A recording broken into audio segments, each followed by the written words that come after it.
Estate Show with Pat Lopez, where we talk everything real estate. Today, my guest is Jessica Culpepper from KW Philadelphia on the Chris Summers team.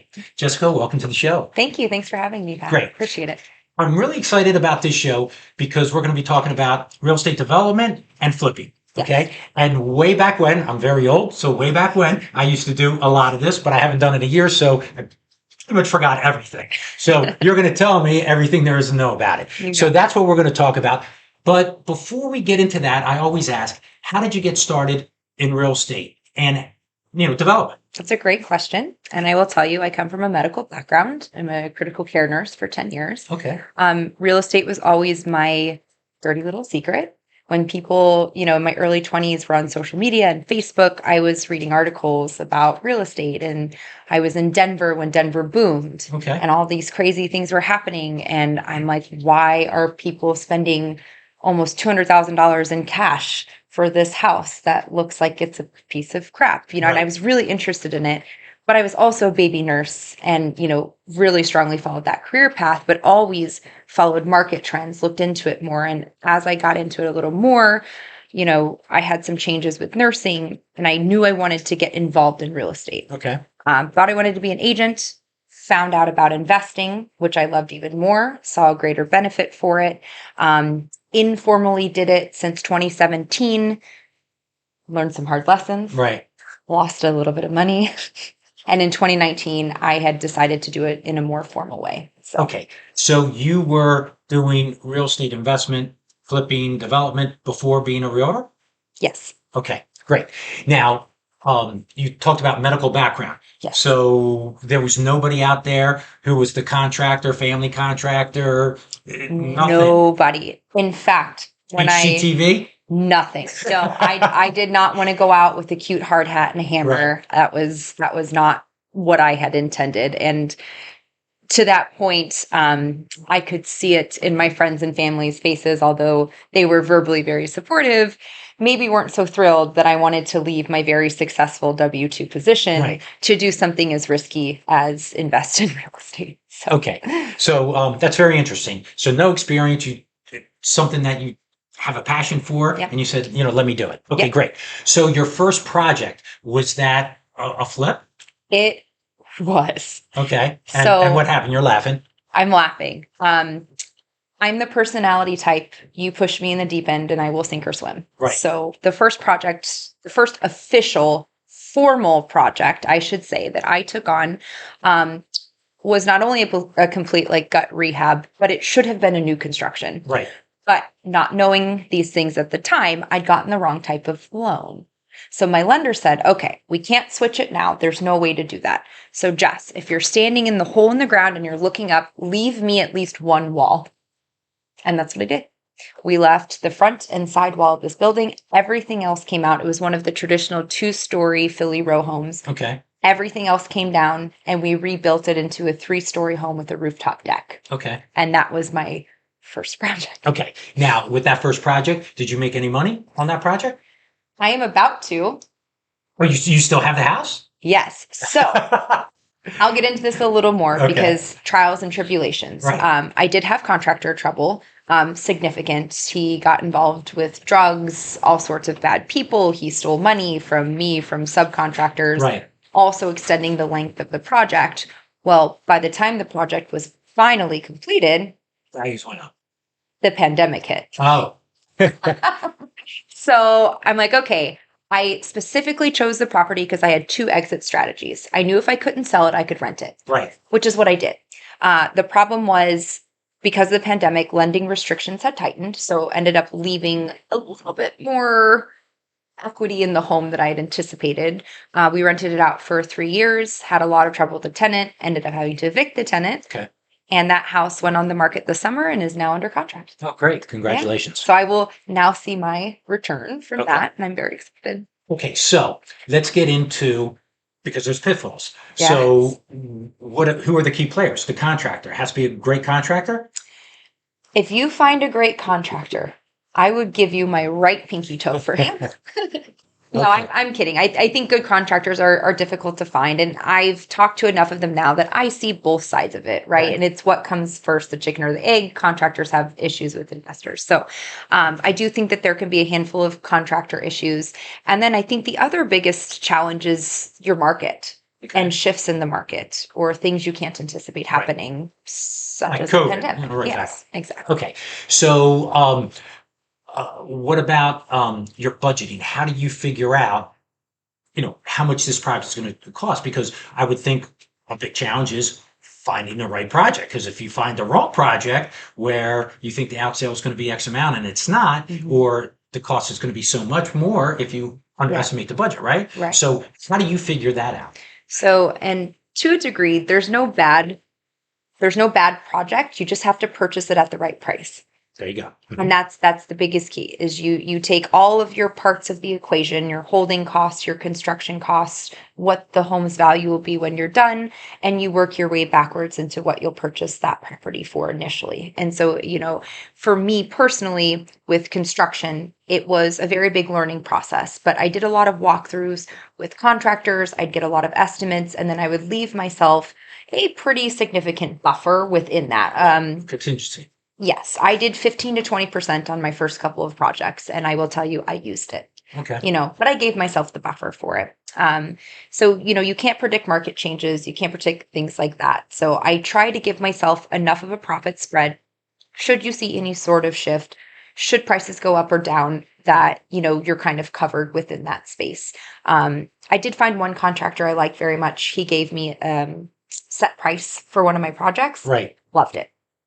Nothing ever went up, nothing ever went down. He would he chose all the finishes for the house. Oh, really? Okay. Yep, did everything, did a great job, was in, was out, and it was done. That was very cut and dry, and it was very easy. But I don't think that that's the right fit for everybody. Right. And that's okay. Okay. And now what about zoning and permitting? You have to look into that before you start a project to make sure you're able to do what you want to do, correct? Correct. So for me, that's all done in my due diligence process before I even go under contract on the home. If it's something that I would need a variance or to change the zoning on in Philadelphia, that's not something that I would personally take on. Okay. Especially with the market being the way it's been over the last 3 years, with the shifts in the market, it just sets my project timeline out too far to be able to predict what the market will be doing at that time. Right. So now if I'm adding a third floor, as long as I'm under a certain height restriction, Yeah. you don't really need a variance or anything like that. Is that what you're saying, or? Correct to a degree. So there are certain areas because you have to get the approval from the city in order to do that. And there are certain areas like if you're wanting to pop the top on a row home in the Right. middle of a row, right? You may need a variance from the city in order to do that. Okay. And then they further may require you to do what's called a setback on that. So the city has little like rules and regulations that you may Right. need. A variance like that may not be difficult to get. It may be difficult to get. It would depend on, I think, the area, what's happening on the block, Right. and the neighborhood and community. Okay. Now you also mentioned about money.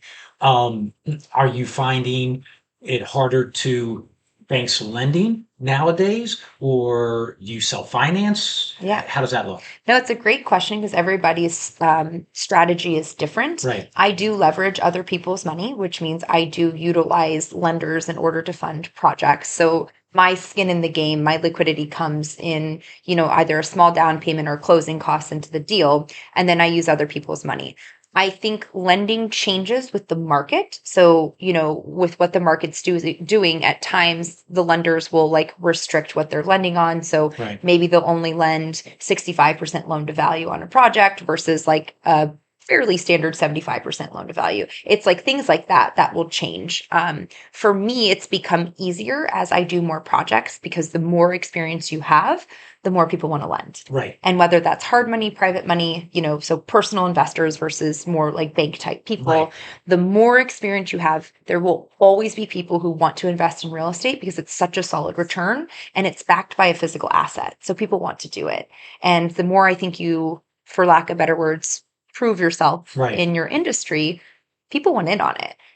It's very rare that, even if you borrow money for 12 months and you're giving somebody an 8 to 10% return, where else can they invest where they're getting that type of return? Right. And most of the projects are completed within, 4 to 6 months. Okay. Now, how many projects you're doing this full time? Or would you consider it full time? Full-time-ish. Ish. Okay. So how yes. many projects do you generally do Yeah. annually? Good question. So depending on the market, I would say for me, I do about 3 to 5 right now. Okay. And that varies on if I'm flipping them to sell them or flipping them to hold them and what the market is doing. But I would say 3 to 5 is a pretty good number for me right now. Okay. I had gotten my agent license in hopes of it helping my investment business. That has also become a full-time job for Right. me. So if anybody has any market questions, got Right. you. Well, we're going to get to that. And so that kind of became more full-time than I had anticipated. And I do balance both of my jobs. So, Okay. So the question then, you led me right into it, that I had. If somebody wants to get into investment, wants to flip, yes.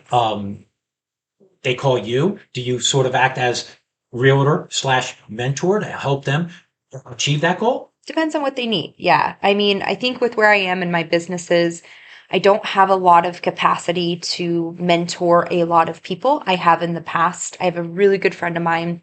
She was a nurse in Wichita, Kansas. Asked questions over the years. I kind of guided her into her first steps into investing. Not this past February, but the one before, she got her first investment property. And within 3 months, she went what's called PRN in the medical industry, but she pretty much quit her nursing job and Right. went full-time real estate investing. So that's really cool. I love, love, love to help people. So if people are reaching out to me in that sort of capacity, I can kind of guide them on ways to get their foot in the door on investing. And then furthermore, I can help them, with finding their investment properties and stuff like that. Once they know what they're looking for, how to run their numbers and things like that, I can then assist them. Well, where I'm getting at is, okay, I watch HGTV. I love Yes. HGTV. Oh, I want to do this. So if I'm a person who wants to buy a property Yes, and fix it and then sell it, I can help you with all of I it. would call you and say, 100%. hey, can you help me, guide me to find the right property? Not to do the work, Yeah. but obviously there'd be two sales for you. You have the buy Correct. and then the out sale.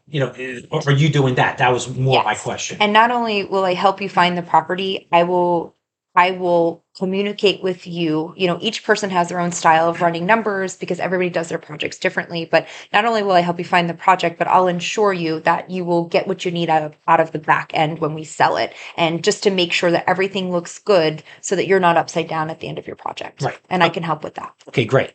And then finding the deal. How that's the hardest thing. Everybody and their grandmother is looking for the Yes. deal, where the numbers will work. Right. How do you do that without Yeah. giving any secrets away? Of course. No, I'm happy to share. So this is what I love about the industry is that there's enough out there for everybody Right. if they want to do it. But a lot of people get into this, what I call analysis paralysis, where they read all the books, they do all the things, they run all the numbers, and then they never make a move, right? So everybody's different on this. The ideal way, Bigger Pockets will tell you, all the other places will tell you, to get into this from a wholesaling perspective. Traditionally investors would go out, market, advertise, try to get directly with sellers in order to get projects. And when they couldn't take those projects on, they would assign them to other Right. investors, right? That has now become this whole other entity called wholesaling. We won't get into that. Right. I do not have the time, resources, or capacity to run a wholesaling business. Personally, Right. Some people are great. I don't have that. So I personally do use wholesalers and the MLS in order to find my projects. Okay. So great. Yeah. So somebody who found a property, they don't have the capacity to do it because maybe they're doing 3 or 4 other projects. They'll wholesale it out. They'll say, hey, give me $10,000, $15,000, and they'll pass it on to you, and the numbers will still work. Yeah. Right. And listen, now there's like these very ambitious kiddos out there and they're wholesaling as a Right. full-time job. And they are killing it. Right. I get it. They're getting a piece of the pie, and that piece of the pie could be part of my pie. Right. I just would rather give them Right. that slice and take the rest of my pie and do my project. Okay, great. So now, as far as your real estate side, are you, is that business, picking up for you as well? Or are people being attracted to, KW Philadelphia, the Summers team, and Jessica? Yeah. Well, I think Chris and the Summers team they're very well known in the community. Right. I've never heard, and I'm biased because I'm on the team, but I've never heard anything bad about them. I think all of us are really great agents. We're really easy to work with. We're honest, we're helpful, and all of us give 110% to our people. The market fluctuates, right? Every market does. Right. Right now, the city's a little slow, but the suburbs were still crazy, Yeah. right? I've been very fortunate. The sphere that I have, the clientele that I've built, I'm still doing pretty well in regards to that. I take very good care of my patient or my patient. There's that nurse in me, my clients, and it does show when I get a phone call like, "Hey, so and so referred me to you," and Right. I love that. Great. Okay, so if somebody wanted to get a hold of you because they're interested in buying, selling, Yeah. or maybe finding out, becoming an investor and Yes. you help out, how would they get a hold of you? Yeah. And again, I am happy to help on any level, even if there's no return to me. Happy to answer questions. I'm happy to give resources. I'm happy to help either as an investor or as an agent, whatever I can do. If you just have questions about what the heck is going on with the market, interest rates, all these things, I can help you. And you can get a hold of me. My tagline is Yes with Jess, 2 S's, 2 J's. Okay. And so at Yes with Jess is my social platforms. You can also email me at yeswithjess@gmail.com. Okay, great. That was a super interesting topic, and it was good that your first deal was problematic, but it turned out as a happy ending. It sounds like. So it's not easy. There's a lot of learning. There's a lot of Right. learning, and every project will be different, and there will be something wrong 90 something percent of the time. Right. You just have to anticipate it, be prepared for it, Right. and pivot. Right. Great. So- Okay, great. Thanks for being on the show. Really Thank you appreciate so it. much. I Great, appreciate great. it. Thank you. Well, it's the Real Estate Show with Pat Lopez. Be sure to follow the show on Facebook and Instagram and subscribe below. We have some great topics, great guests lined up. Also, leave a comment. Tell me things that you like and you didn't like. Always want to hear from you. Yeah. This show is everything real estate. Hope you enjoyed the show.